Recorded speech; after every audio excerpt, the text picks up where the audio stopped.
Welcome back, everybody, to another deep dive. This time, we're going to be tackling a case straight out, well, maybe not straight out of the headlines, but it could be in the fixture. Yeah, December 2024. December 2024. Midtown Manhattan. Midtown Manhattan at a fancy Hilton. Shots ring out. Yeah. The victim, United Healthcare CEO Brian Thompson. A very prominent figure. Now, at first glance, you might think open and shut case, right? Yeah. But that's where things get interesting. Absolutely. Enter Luigi Mangione, the accused. This is where it gets a little strange. He's got this unusual, well, obsession isn't quite the right word, but a fascination with the number 286. 286. 286. And then, to make things even more complicated, we've got the sudden appearance of a brand new cryptocurrency. The cryptocurrency called LUIGI. LUIGI. LUIGI. Yeah. So was this a carefully planned hit? Well, that's the question. Fueled by digital intrigue. I mean, what's going on here? A lot of layers to unpack. I mean, this is a unique blend of traditional true crime and emerging technology. Like, we're talking about a murder case, but cryptocurrency is involved. Yeah. I mean, is this what the future holds? It's fascinating and concerning at the same time. It really is. So let's start with Mangione and this whole 286 thing. Right. Because it really kind of sets the stage for everything that's to come. Like, his entire online persona was practically built around this number. You know, his Pokemon Go avatar, Breloom? Oh, I know Breloom. Pokedex number. I should know this. 286, his X feed, formerly Twitter. Right. Exactly, 286 posts. Wow. Oh, and get this. The distance from the crime scene to where they apprehended him, Okay. 286 miles. Right. Coincidence. It seems like a lot of coincidences. It does seem like a lot of coincidences, but you know what they say. Where there's smoke, There's fire. there's fire. Often. So maybe there's something more to this 286 than meets the eye. What? There's another layer to the 286 puzzle. Oh. So in healthcare billing, denial code 286, Yeah.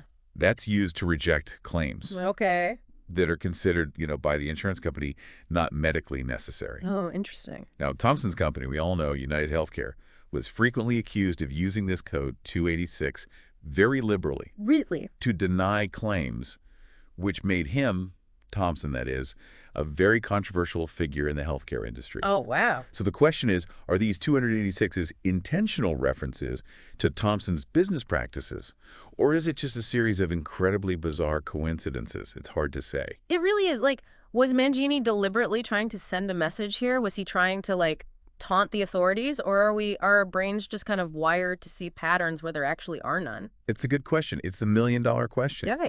And speaking of millions, we can't forget about the LUIGI cryptocurrency. Right. It kind of emerged out of thin air. Yeah. On the day of the arrest. The same day Mangione was arrested. Yeah. Yeah, this digital currency that no one had ever heard of suddenly appeared, and it went from nothing. To a $60 million market cap. 60 million, just like that, without any clear leadership or a roadmap or anything. Yeah. I mean, some people out there, they think that it was this bizarre tribute to Mangione, Yeah. while others believe that it was meant to fund a movement of some sort. Was this a spur-of-the-moment crime of passion? Or was this something much larger, something much more planned out, orchestrated? I mean, creating a cryptocurrency, launching it, that takes time. You need technical expertise. You need planning. You can't just do that on a whim. Right. Exactly. No, you can't. True. And this is where things get even more interesting. Okay. Blockchain analysis has linked early LUIGI transactions, those very first transactions, back to accounts that are associated with Mangione's various online aliases. Oh. Now, this doesn't definitively prove that he's the one who created the cryptocurrency, but it certainly raises a lot of questions about his potential involvement. Yeah. And whether this was all, in fact, premeditated. Okay, so we've got this suspect with a strange fixation on a number. Possible ties to a cryptocurrency that pops up right as everything goes down. Does it get weirder than this? Oh, absolutely. It gets weirder. Investigators, they uncovered some unsettling details. Remember those bullet casings they found at the crime scene? Yeah. Well, they were engraved. Engraved. Yeah, with the words delay and deny. Delay and deny. Which, coincidentally, What? happened to be the title of a very popular book that criticizes corporate insurance practices. Oh, wow. It's like he wanted everyone to know that this was more than just a random act, Yeah, like he was deliberately referencing Thompson's world. Like almost trying to stick it to him one last time. Rubbing salt in the wound, so Yeah. to speak. Yeah. And this manifesto that he left behind, it echoes that sentiment. It wasn't just some angry rant against, wealthy executives. He wrote, and I quote, "They think they can own the system forever. They won't see it coming." It's chilling. It's like he's hinting at some larger plan, some kind of like, I don't know, revolution or something. Like this was just the beginning. Right. Yeah. So we've got a number, a cryptocurrency, a cryptic message.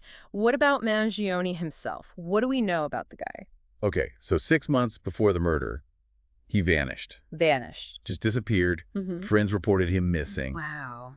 And his online presence, it became erratic, filled with all these posts about revolution, cryptic Bible verses, these really obscure tech theories. It was all over the place. Okay, so he disappears for 6 months, goes down this rabbit hole of online extremism, then reappears to commit this very public, very symbolic murder. Was this some kind of online radicalization thing? I mean, was he being fed these ideas? Was this I don't know, was he being groomed for something more sinister? It's a theory worth exploring. The timing of his disappearance and the shift in his online behavior, they raise some serious red flags. I mean, it is possible that someone or something was manipulating him during this period. Maybe they were even feeding him these ideas. Right, like someone was pulling the strings and they found the perfect time to exploit Mangini's anger and disillusionment. Like he was a man on the edge. Susceptible to radical ideas. Right. And fueled by this personal vendetta. Right. I mean, this is a world where information spreads like wildfire, especially online. It's entirely possible that he got drawn into some web of conspiracy theories and radical ideologies through anonymous forums, encrypted messages. Yeah, the shadowy corners of the internet. Right. Who knows what's going on out there? So what started as this seemingly open and shut case has quickly spiraled into this complex web of symbolism, cryptocurrency, and potentially online manipulation. I mean, where do we even go from here? What's next? Well, that's exactly what we're going to unpack in part 2 of this deep dive. We'll explore what we're calling the puppeteer theory, the idea that someone else was orchestrating this whole thing.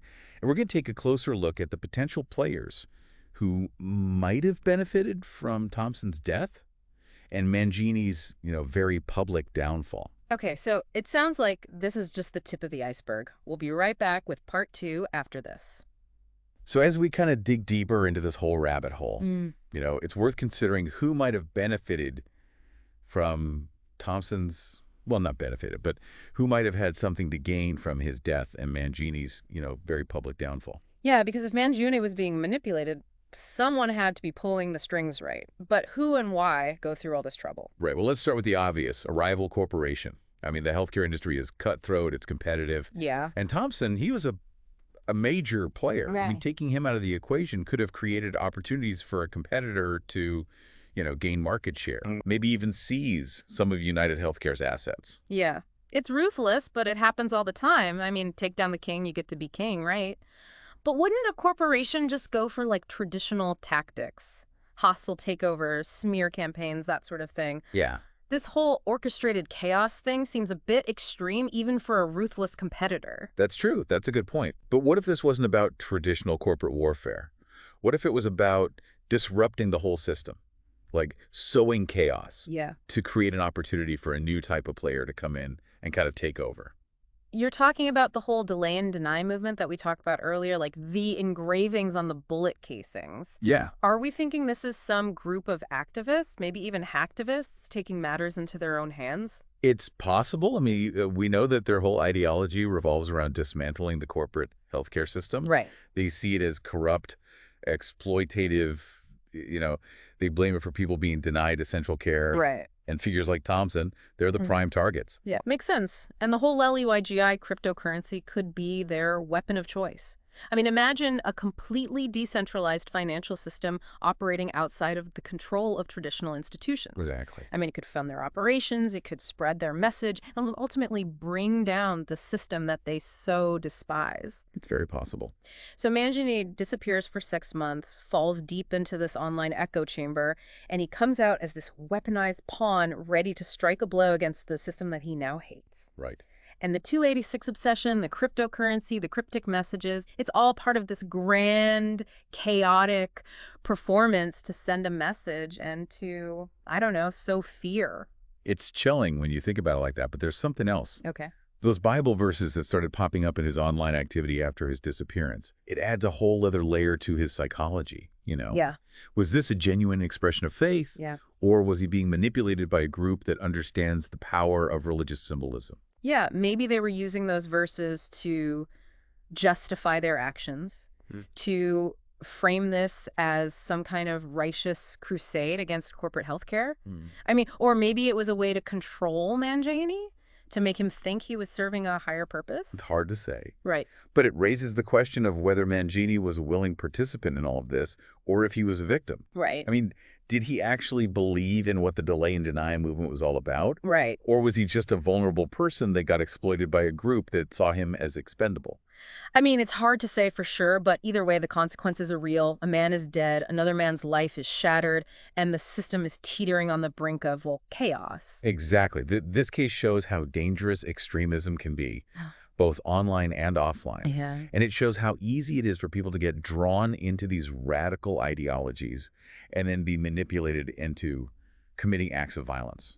And it also Uh, shows the growing influence of decentralized technology. right. I mean, things like cryptocurrency, encrypted communications, those dark web forums. It's a double-edged sword. Yeah, it can be used for good, but in this case, it seems like it empowered a group with a very dangerous agenda.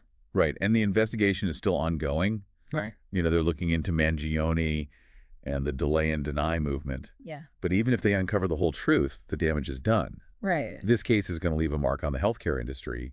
It's a reminder of the dark side of our increasingly interconnected world.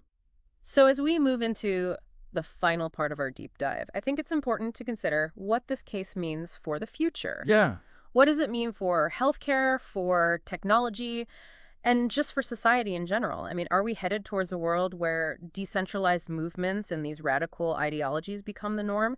And how do we protect ourselves from being manipulated and from extremism in the digital age? Great questions. And those are exactly the questions that we're going to tackle in part 3. Man, we've been through a lot in this deep dive. Yeah, we have. A murder, a cryptocurrency, a potential shadowy group lurking in the corners of the internet. It's like we've walked right into a thriller or something. A real-life thriller, but with, well, very real consequences. Yeah, exactly. And as creepy as all of this is, it really makes you think about the world, you know? Absolutely. Like the power of technology, how attractive these extreme ideas can be to some people, how easy it is for someone to be manipulated, especially online. Yeah, it's unsettling. This case really shows how much the physical and digital worlds are kind of merging together, you know what I mean? Yeah. What Mangione is accused of doing, it didn't just happen on the streets of Manhattan, it was happening online too, in those parts of the internet where, well, radical ideas can easily take hold and spread like wildfire. It's true. And that's what makes this case such a challenge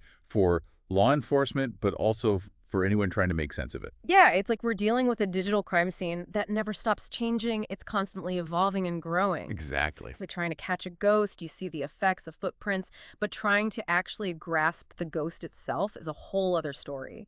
And, you know, thinking about the healthcare industry, Thompson was a big deal. I mean, CEO of a huge company. His death, all this chaos surrounding it, it must have been a huge shock to the entire industry. Definitely. I mean, it's bound to have a ripple effect on policies, regulations, even just how the public sees the healthcare system. Yeah, this case really exposed how fragile the system is, how much resentment there is towards big corporations, and how these radical groups can use those feelings to their advantage. Exactly. So, what now? What can we learn from all of this? I mean, what should the average person listening take away from this? Well, I think the biggest thing is critical thinking, especially in the digital age. Yeah, it's so important. We're constantly bombarded with information, Yeah. and a lot of it is meant to make us feel certain emotions, make us afraid, push us towards extreme views. Right, it's so easy to get stuck in that echo chamber on social media where the algorithms are always showing you the same kind of stuff, the stuff that reinforces what you already believe. Yeah, we need to be more discerning, to question where our information is coming from, to look for different points of view, to actually have conversations with people who might think differently than we do. And we have to recognize the warning signs of radicalization, not just in other people, but in ourselves, too. Yeah, someone starts acting differently, becomes obsessed with conspiracy theories, starts isolating themselves from family and friends. Those are red flags. Yeah, this case is a stark reminder that extremism can pop up anywhere. It's not just something that happens over there in some far-off place. Right. It can happen right here in our communities, both online and offline, and the consequences can be devastating. So, As we move forward, I think it's important to remember the lessons we've learned from this case, from Luigi Mangione and the delay and deny movement. Yeah. We need to be vigilant, we need to stay informed, and we need to take steps to protect ourselves and our communities from extremism and manipulation. It's a call to action for all of us to think critically, to be involved in our communities, and to be kind to one another. Because in the end, it's our shared humanity that will help us fight back against those forces that want to tear us apart. Well said. Well, that brings us to the end of our deep dive. We hope you found it informative and thought-provoking. We did our best. We sure did. Thanks for joining us. And as always, stay curious, stay informed, and thanks for listening.